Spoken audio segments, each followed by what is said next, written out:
I go? Okay.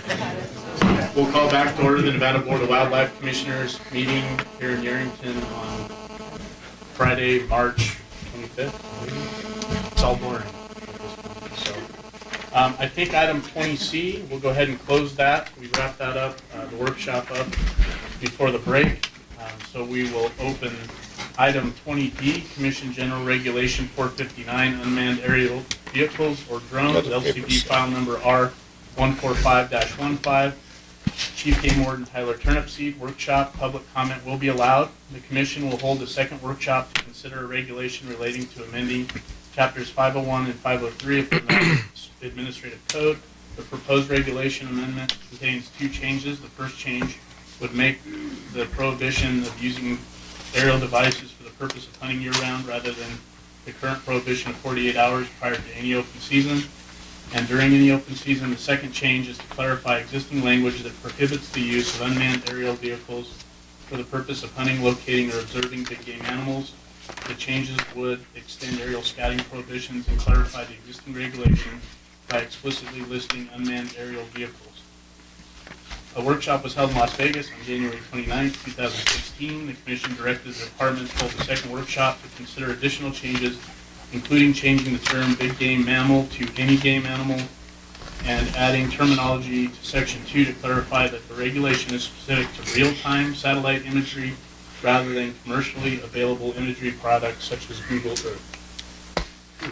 Mr. Turnipseed, welcome back. Another mouthful. Thank you, Chairman Drew, members of the Commission. As you said in the intro, this proposed change does two things. Number one, just specifically calls out the term unmanned aerial vehicle in our already existing aerial scouting regulation. So we started looking at this a couple years ago when we first started hearing about drones. Backcountry hunters and anglers brought it up as one of their national issues, and the initial consensus was that drones are already covered under our regulation, and I can read that for you. It says that a person shall not, for the purpose of hunting, locate or observe or assist a person in locating or observing any big game mammal in a management unit during the period 48 hours before a big game hunting season opens until the close of the season in that unit. And then it describes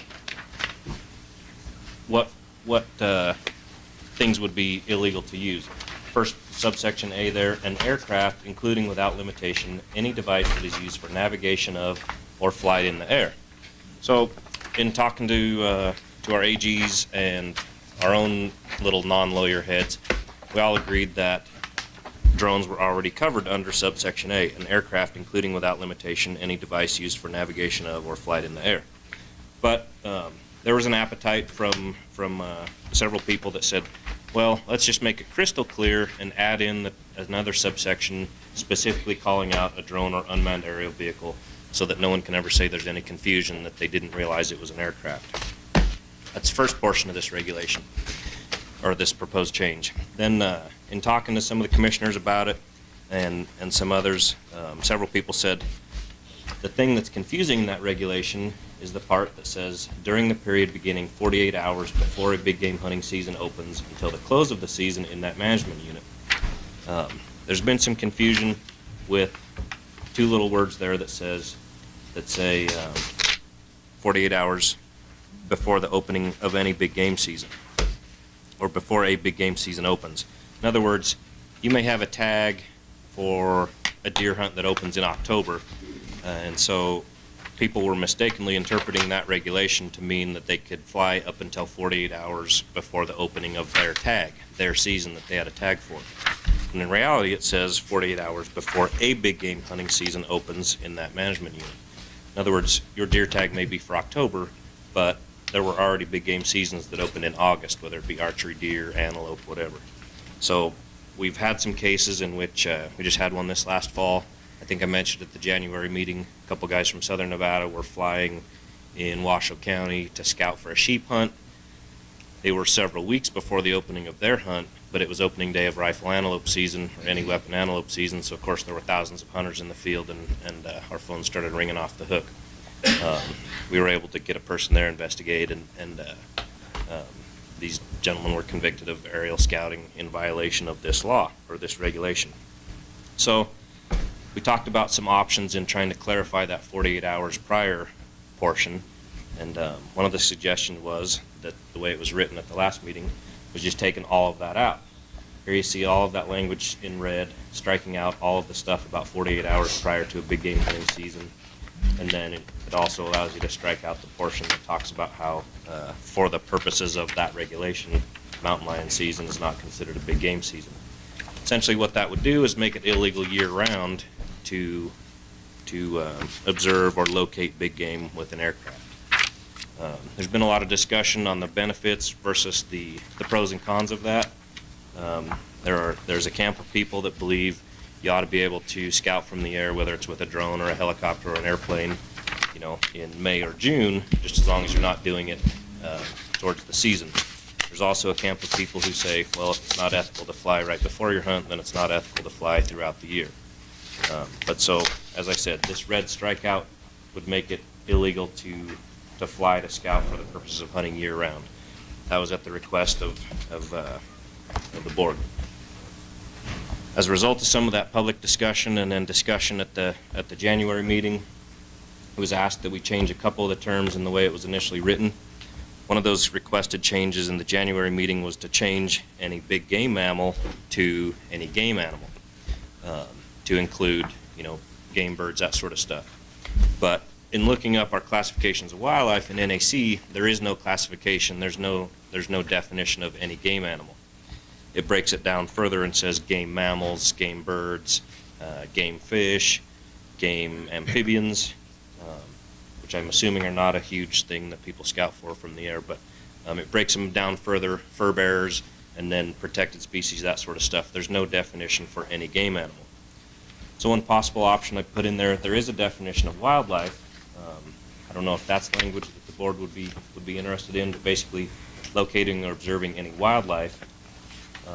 Some would say, well, that may limit bird watchers or other wildlife enthusiasts instead of just game animals, but I think that's covered in the fact that it says for the purpose of hunting. For the purpose of hunting, locate or observe or assist a person in locating or observing any wildlife. That's an option. The other option would be breaking it down to say big game mammal, game bird, or fur bearer, whichever classifications you wanted to include instead of that general blanket of wildlife.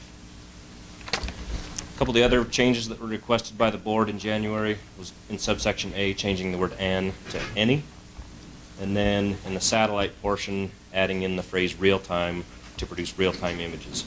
In other words, a satellite or any device that orbits the Earth and is equipped to produce real-time images. Rationale there was that a lot of people use Google Earth to scout, looking at the layout of roads, habitat types, place to camp, all that sort of stuff. But a Google Earth image or a virtual Earth image is outdated. Those images are sometimes 6 months or a year or 2 years old, so you're really not able to use that image specifically to scout for wildlife. But as was discussed at the January meeting, it's conceivable that down the road, that military-grade technology may start becoming available to civilians. And I'm sure at the military grade level, I'm sure you can spot individual big game animals from a satellite right now. I know they can read license plates from satellite in the military end of things. So the board wished that we put in that phrase "real-time images," so that it would prevent someone actually looking at current animals produced real-time on a satellite image. I asked LCB drafter about that language, real-time, and asked if that gets us into a bind of saying, well, it's not real-time, it's a minute old, or it's 5 minutes old. They said they would have to do a little bit more research and try to figure out if there was a definition for real-time or if there was a better way to define that. But not sure if there's a better way to word that other than real-time. Again, there were some hang-ups with some, both in the public and at the board level, on the making it year-round. And I know one of the changes or potential changes that was discussed in January was maybe putting some dates on it. You could do, from period beginning August 1st to December 31st, or July, September, whatever dates the board was comfortable with. I know that was just an option discussed, so I thought I'd put it on there as food for discussion. Questions of Chief Turnipseed? just to throw out a couple of my initial thoughts, so people know where I'm at before they make their comment. In terms of the any game animal, I'm most comfortable with just saying any big game mammal, game bird, or fur bear, just since we have existing definitions there. I would say that it is much cleaner, in my opinion, in terms of the season dates that one of the NGOs supported, and I think they were talking about either July 1st or July 15th until February 28th. I think it makes for a much cleaner regulation. If there's a desire to go around go away from the year-round prohibition. And then in terms of real time, I do think it's something that we should clean up while we have it here. Like I said, a lot of people use Google Earth to search out roads and different things. So I think we want to approach LCB with some sort of definition, and just in my mind, real time would include live streaming or still images updated more frequently than once per calendar day, just so they have kind of a feel for what we're trying to accomplish with real time. They may have a better terminology for that, but at least it would give them some context of where we're trying to go. So those were my initial thoughts, but other commission member thoughts before we go out to have input, public input? Commissioner House? I did receive a lot of comments from the general public on this, and I would have to say that the preference might be for wildlife in general. Obviously, a lot of individuals out in the general public are concerned about wildlife of all types, whether it be game or non-game. So I would prefer something blanket like that. I think it encompasses a lot of the public's needs as well. Additional comments? Mr. Moran? Thank you, Mr. Chairman. I've been kind of back and forth on this one numerous times as far as being able to support it at all. Here are my thoughts. First of all, Mr. Turnipseed already said that we are covered. But in the event of trying to make things more crystal clear, we may end up creating more problems. One of the things that I see, I don't, something that Commissioner McNinch mentioned a little earlier on the last one was about perception. And I certainly am not for portraying unethical use of drones for hunting purposes. However, I believe that when you get to page 18, where it says the provisions of this section do not apply to a person who, and then it lists, there are some exceptions in here. And in my view, one of the exceptions needs to be that if one owns private land and is conducting management activities on that land, that it should not apply to them. So then it makes me think that I would not want to provide the perception that landowners would be wanting to use these unmanned aerial vehicles unethically. And I know that even if one, to use an example, even if one, say you were using your drone to take an inventory, be a vegetative inventory on your private land, that probably would be okay in law enforcement's perception of what activity you were conducting. However, if you're taking a wildlife inventory, and you're going to be hovering and circling and flying low, which is in the language here, repeated flying, and someone you knew or one of your family members had a tag, the perception would be that you were scouting for them. So those are some of the things that I've been kicking around as to whether, and I'm anxious to hear, what the rest of the commission thinks, and then we'll hear public comment. But as far as putting an exemption for private land owners.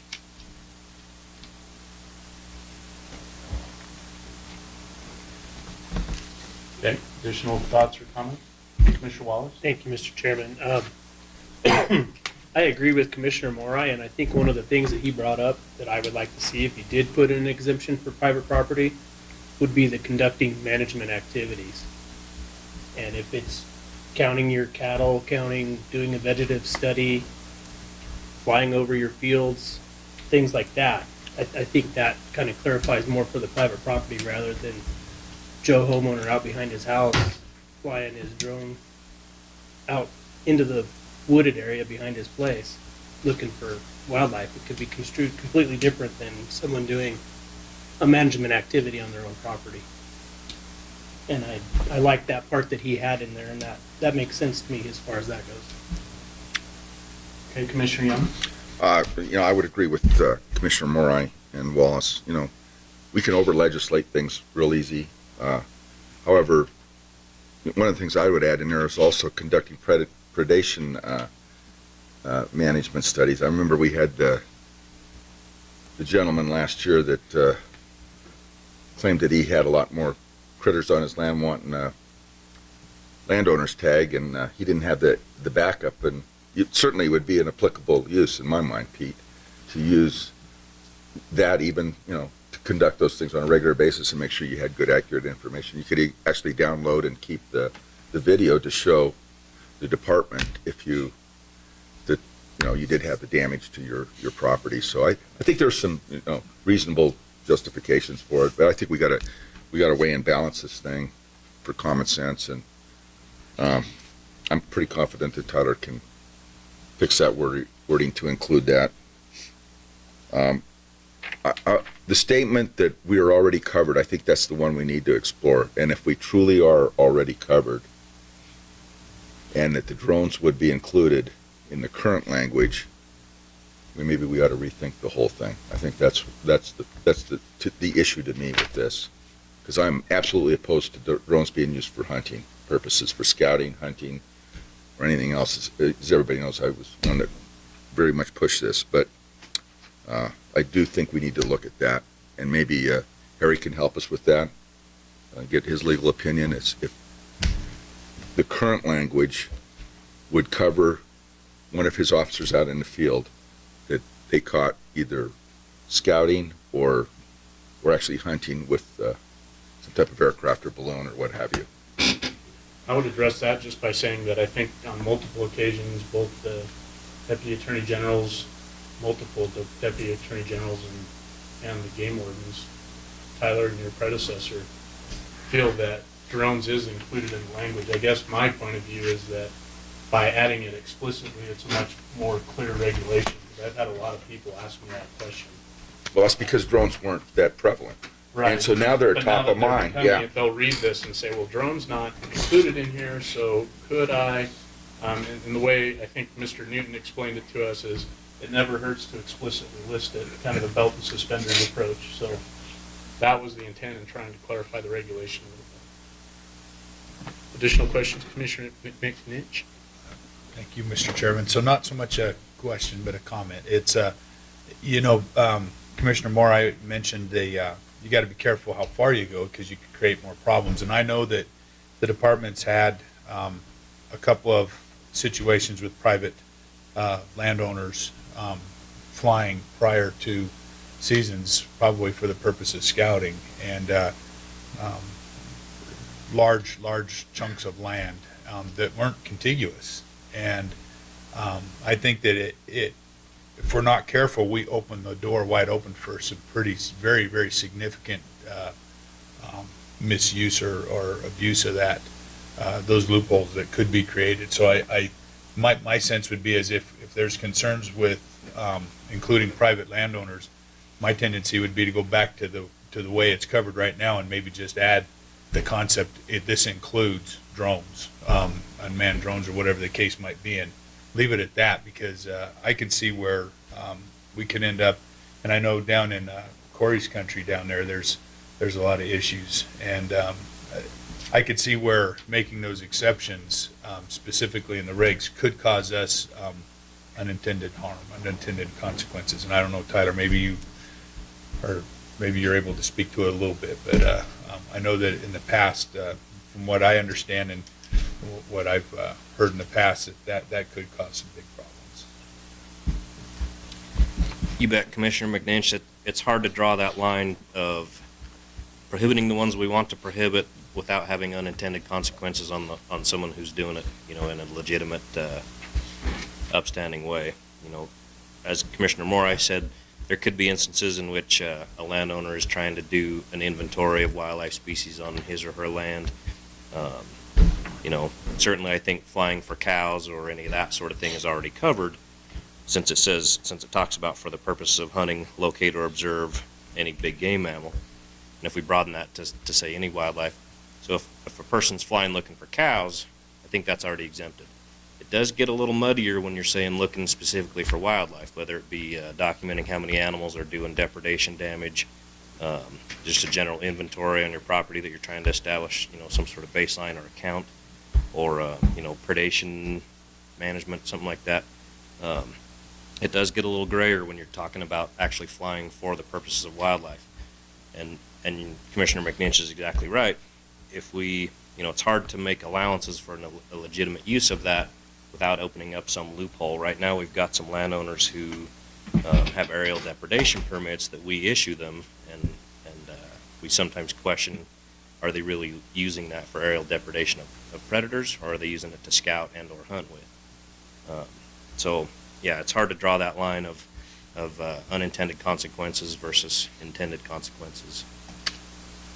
Tyler, under the current regulation, because this has been in place for, I think, quite some time, have we ever had an issue with a private landowner who was inventorying cattle or private property that got sideways with the department because of this regulation, which is explicitly for the purposes of hunting, that you can recall? Certainly some suspicions. Can't say that we've ever made a case or convicted anybody or really gotten into an in-depth investigation. Yeah, probably some suspicions of misuse, both with traditional aircraft, chasing cows, all that sort of stuff, or through those aerial gun or depredation permits that we issue. I'll leave it at that. I don't believe we've made a case with the landowner, but maybe on a level of interest. Okay. Additional comments? Commissioner Hubbs? Well, I just wanted to go back to the whole wildlife issue and just say that, again, when we are inclusive more to protecting all wildlife, we're protecting our sensitive species that may be upset by drones flying over them when they're nesting or whatever it might be. So we have to kind of think about everything that we're trying to protect here and that is held in trust for the public. And I know sometimes we focus, I know this is specifically for hunting, but we also know that there is hunting that goes on outside of non-game animals. And so it just, I don't know, it's like a slippery slope to me. But I would just say that the overall general public input to me was the protection of all wildlife. You bet. And I can clarify a little bit, Commissioner Hubbs, if I may. The definition of wildlife is in statute 501097. Wildlife means any wild mammal, wild bird, fish, reptile, amphibian, mollusk, or crustacean found naturally in a wild state, whether indigenous to Nevada or not, and whether raised in captivity or not. So pretty broad, obviously a broad blanket of wildlife. Some of the other classifications that we were talking about of game mammal versus game bird, all that stuff, that's all listed in NAC. There are specific listings that actually list individual species under game mammals, fur-bearing mammals, protected, threatened, and sensitive mammals, pages and pages of them, unprotected mammals, wild birds, game birds, protected and endangered and sensitive birds, on down to fish, amphibians, all that sort of stuff. So NAC breaks them down, actually lists them out, versus the statute that defines wildlife with that broad umbrella of all wildlife. So whatever the board's pleasure ends up being there, they're both defined. So Additional questions or comment? All right, County Advisory Board input. Item 20D. For the record, Paul Dixon, Clark County CAT. Again, we didn't discuss it at our last meeting, but we did in our January meeting before, specific use of drones. And I'd like to just, if I could indulge the board, in my current job at Los Alamos National Laboratory, I'm in charge of the robotics and drone program oversight for use within the DOE-EM complex. And one of the things that's out there now is they have these fully autonomous drones that go do construction monitoring. They have a little launch pad, they set it up, they put a little program in it, a company does, and it flies every day, and it gives you a readout every day of what's changing in your field or what your water conditions are. I mean, they do fields in the West. In the Midwest, they look at water conditions of the crops, and they know whether to add more water or less water to the crops, and a bunch of stuff like that. Those things can be designed to collect any sort of information. If it's a private company that's out there doing that, what stops them when they're doing all of those surveys autonomously and feeding the information back to you from collecting information on the wildlife independent? They're not hunting or fishing, but they could collect that and relay that to anybody they wanted. And I'm finding it very hard when you say private landowners do things. It's no different than somebody like running a company like this or general public having the ability to go grab information and use it nefariously. And so I'm not sure how you regulate that piece of it, because as soon as you start to put any regulation on the use of drones, you say you can only use it if you're for the purposes of hunting, you can't do things. But there's so many other uses of drones that would be in the same area that people could do, and the technology is there where, Pete's not going to have to spend $50,000 a grant. They can get these guys to come out for $5,000 a year and set up one of these systems and monitor it for me, and it's not cost prohibitive anymore. And so you're getting to a point where this technology is pretty much off the shelf, and it has the resolution to basically count voles in the field if you want. The number of rodents you have in your field, or the number of coyotes that are visiting your field eating the rodents. And so I guess what I'm looking at is, how do you get back to the question that Pete said, how do you say he's not hunting but he's doing surveying, but he's going to collect all that, within doing that he's going to have all the information on the other stuff. It's all captured there. It's not lost. And people do this on a regular basis. And so I'm not sure how you regulate this one with drones. It's something that the U.S. government is having a real hard time dealing with. They want people to register to do them, but even having that, they're just trying to figure out who has them in the United States. They can't really get a regulation to make them do something. And I'm more concerned about the non-hunting public that's going to be doing things or accessing drones, doing stuff, and their ability to do things that will impact the hunting environment. And I'm not sure us setting up rules that say specifically for hunting, if you're not going to have a large, people can get around that by saying that they're not hunting.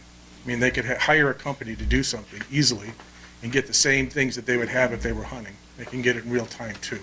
So you got to look at those things, because the technology exists today, and it's very, very easy to get, and it's not expensive. Thank you. Additional CAD input. For the record, Tom Casanelli with Humboldt County. I go a little further than private lands. Our allotments, we use plane now to fly, to gather cattle, to know where they're at. And it's right in the heart of hunting season when we're out there doing this. We've talked about using drones. It'd be a lot cheaper for us and a lot quicker. We could have the drone right up there as we have our cowboys out.